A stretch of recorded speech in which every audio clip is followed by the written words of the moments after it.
Hey guys, it is a beautiful Friday in December, mid-December here in Toronto, and um, yeah, it is just absolutely gorgeous today. So I figured that I would show you guys my seed collection outside. I do want to start getting some of these tree seeds planted, so I'll start with those, and yeah, let's just get right into it.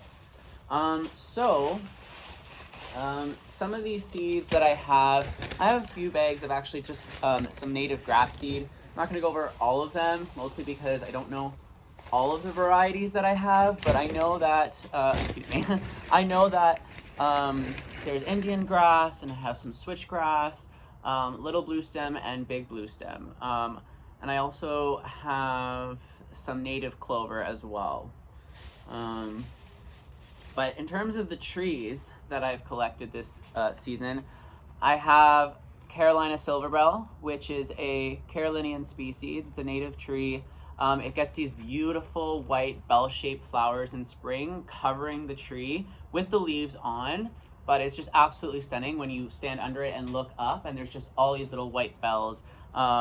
Really, really pretty. I've got 3 of these seeds in here. I gave also a couple to a friend, so I'm hoping with his experience he may have luck if I don't.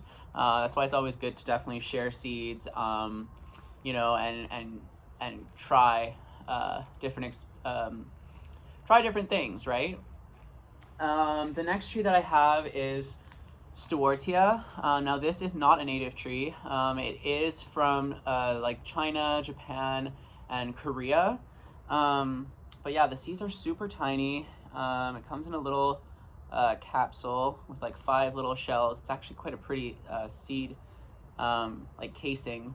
But yeah, this is a beautiful tree. They have white blooms, and the bark really is the main interest for me. It's kind of like a reddish beige. It's just like a very beautiful peeling bark. And it's also got amazing fall color. So yeah, really, really excited to grow these. Looks like I have 1, 2, 3, 4, 5, 6 of those seeds. So I'm hoping they all take. That would be a real treat. And then maybe I'll have some available. Then I also have a Chinese fringe tree. This is obviously not native, but it is beautiful. It's got these really kind of long fringe-like blooms in the spring, and these very round, glossy leaves. It's quite unique in the garden, and it's got a very beautiful structure as well. So it's just a very simple, medium-sized tree with a lot of ornamental value in spring. That's when you'll really notice these trees. So I'm excited to start growing that. I have quite a few. It's very prolific in terms of seeds. If you can see, there's quite a few loose, and then there's some in this kind of legume pod. So continuing on, I do have a couple pawpaw seeds.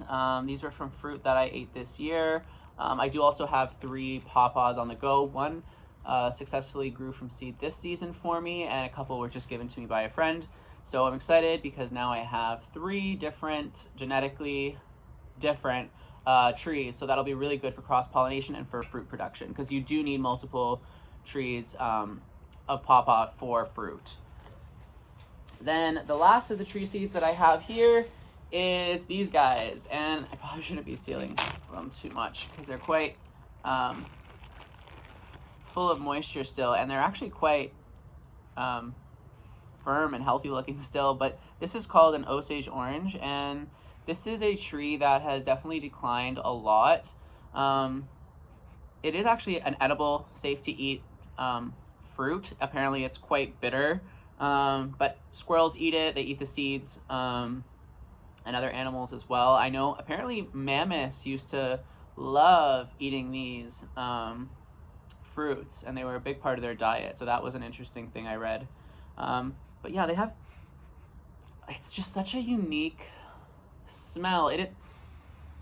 It's kind of citrusy, but very green. It's super unique. I really like the smell, but apparently that scent really helps with insect problems. Apparently insects don't like this fruit, and it's actually really good for removing crickets and spiders and that kind of thing from your space. So I thought that was interesting. People actually have put these out in bowls in their kitchens and whatnot, and it's helped apparently with insects. So yeah, basically these are full of seeds on the inside, and what I'm really looking for to happen is this flesh will all basically just rot away, and then I'll be left with the seeds. I could also cut them open and get the seeds. I just haven't really gotten around to it.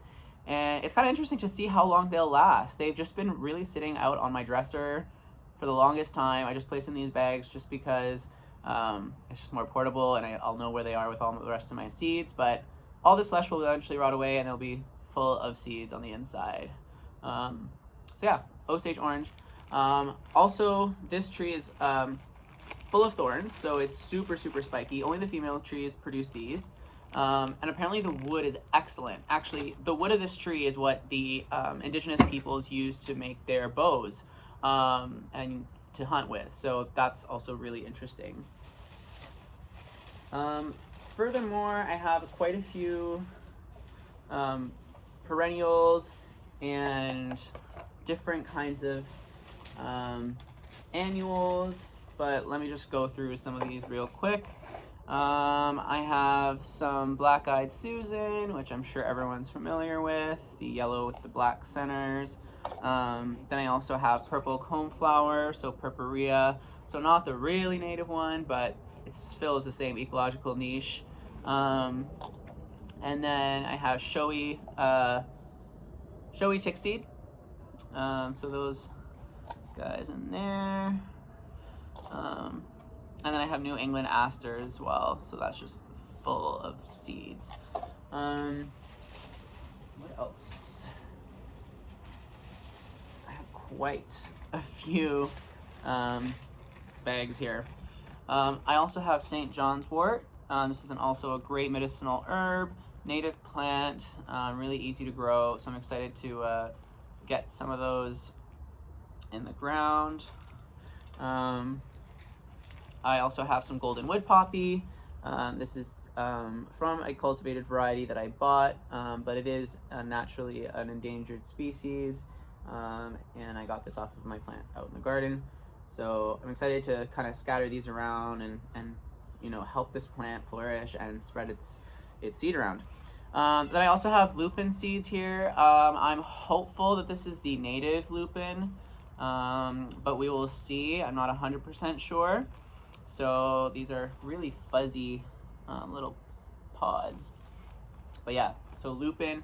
Lupin typically like really sandy soils, and where they really thrive often on the coastlines, especially the East Coast I know has them, just like weeds. But here they're really difficult to grow. They really like that cool, breezy climate and environment. So we'll see how these ones grow for me. I'm excited. A lot of people struggle, so we'll see. Here I also have some hoary vervain, and then also some buttonbush. So this I just collected together on a trip, so I'm excited to grow these guys. Buttonbush are actually just absolutely beautiful in the winter. I posted a picture on my Instagram of them. They're just like these perfect little brown little balls of seeds, and obviously eventually they crumble over the winter, and that just provides a lot of food for different kinds of birds, especially ducks, because they do grow often naturally near like riverbanks and ponds and things like that. So I'm really excited to grow this shrub. I've never seen it before this year, so I'm really glad I've got some seed. Then I have some swamp milkweed. This is a plant that the monarch butterflies lay their eggs on and use as a host plant for their caterpillars, so I'm excited. This is a variety called Ice Ballet, so we'll see what these seeds actually come out as. I don't think they'll come out as the maybe as the same, but we'll see. We'll see what these do, if they're even fertile. I'm not really sure actually about this one. It just had a ton of seed, so I collected those. Then I also have Obedient plant, which is another native. These are white ones, and I've actually posted a video of what Obedience plants do, but you can actually move the flower and they'll stay in whatever position you put them in. Really neat and really good for pollinators being native. Then I'm just gonna double check if I have any more native seeds here. Don't think so. The rest look like all annuals. So let's just get into some of the annual seeds or more exotic perennials. I do have some more exotic perennials here too. So this is seed from my tricolor anemone, little fluffy guys. So that'll be cool to see if I can get anything from these. These were some seed packets that I actually got in England when I went in the winter. So these are oh my gosh, Aquilegia. Columbines, oh my goodness.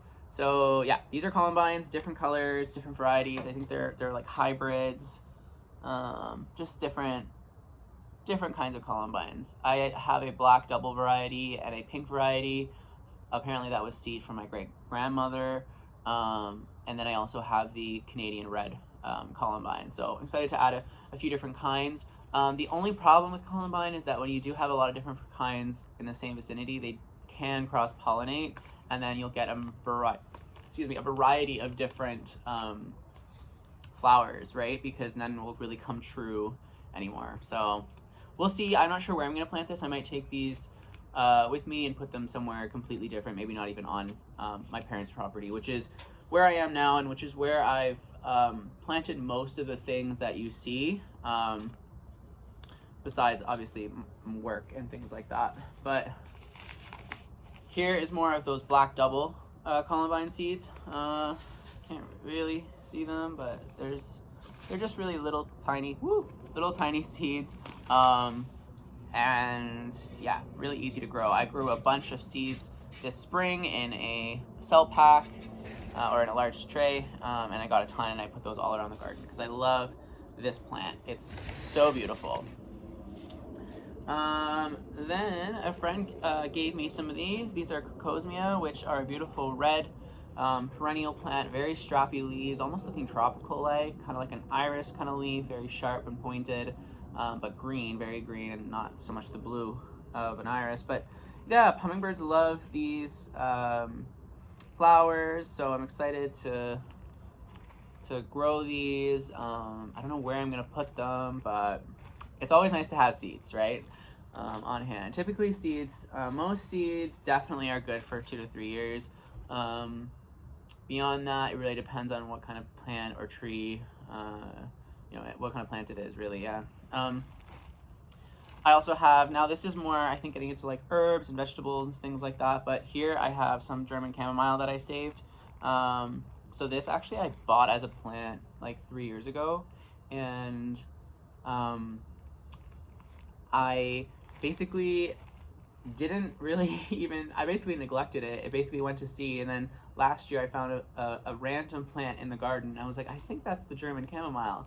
I transplanted it into an herb garden, and then it did actually turn out to be German chamomile and produced lots of little flowers, which I harvested and actually sold, and I did actually collect some of them for some seeds. So got some German chamomile. I also have a perennial Roman chamomile as well, but apparently the German chamomile is stronger in its medicinal value, like it's more potent. Oh, here I have delphinium seeds, so this will reseed itself, beautiful. I think these ones are pink. I have a purple and I think a blue as well in here. So these are just a bunch of little tiny little black seeds. So we'll see how these grow. I'm excited. I think delphiniums are super pretty. They're toxic plants, but they're worth it. They're gorgeous. Just don't let your dogs or your kids near them. I also have yellow hollyhock. This is definitely a safe plant. It's actually edible. These are just like a beautiful buttery yellow color. And I'm really excited to grow these because they're just apparently quite easy to grow. They like really poor soil and full sun locations, so that sounds pretty easy to me. So excited for these. They get quite big. I also have some peas that I collected as well. Obviously didn't eat these ones, but always good to have some peas. And then I also have Lunaria. These are beautiful on their stems, often used for decorations, and they have some purple flowers in the spring. But yeah, really excited to start growing these. Yeah, I love these plants. Super pretty, very classic. Then I also have calendula. So calendula is another medicinal herb, so really excited to grow this. And then I also have some marijuana, which is legal to grow here in Canada. You can grow 4 plants per household. And then this is my favorite lettuce. Not sure of the variety. I will post it and see if maybe somebody can help me out in identifying what kind of lettuce it is, but it's delicious. Very long, pointed leaves. So I'm really excited about that. And then the last thing looks like I have is a sunflower. This is a beautiful sunflower that I got on a farmstead, and it is maroon kind of petals to begin with, and then it turns into a yellow. So basically a maroon center with the yellow tips. And it's just an absolutely gorgeous sunflower. I'm really excited about this. And then I also have a few sunflowers called Valentine, which is a very soft yellow sunflower. And I grew those last year in the cut flower garden, and they did super well, and the goldfinches absolutely love them. So yeah, those are all the seeds that I have. I really encourage people to definitely, keep your eye out for seeds. Obviously, be mindful, don't over forage and take from areas that you shouldn't be. But,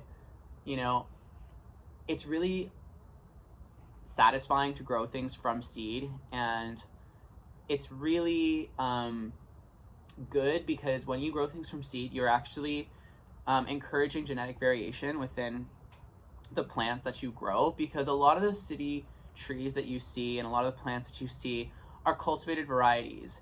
And usually a cultivar is basically a plant that is genetically all the same. So they're they're propagated by cuttings, or layering, or something like that. Basically, they're taken from that plant and the DNA is exactly the same, and we've just propagated it into a lot of different trees with qualities that we like. So it's kind of like picking the best genetics and then just kind of picking that same plant to use because of its consistent performance. That could be fall color, that could be the form of the tree, the shape, a lot of different things, weeping things.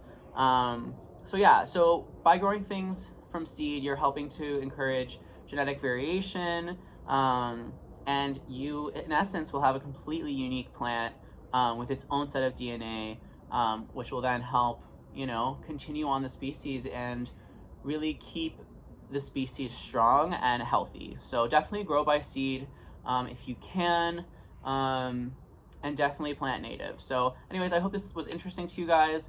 Talk with me about some of the seeds that you're going to grow maybe this spring, and let me know what you think. All right, thanks guys. Bye.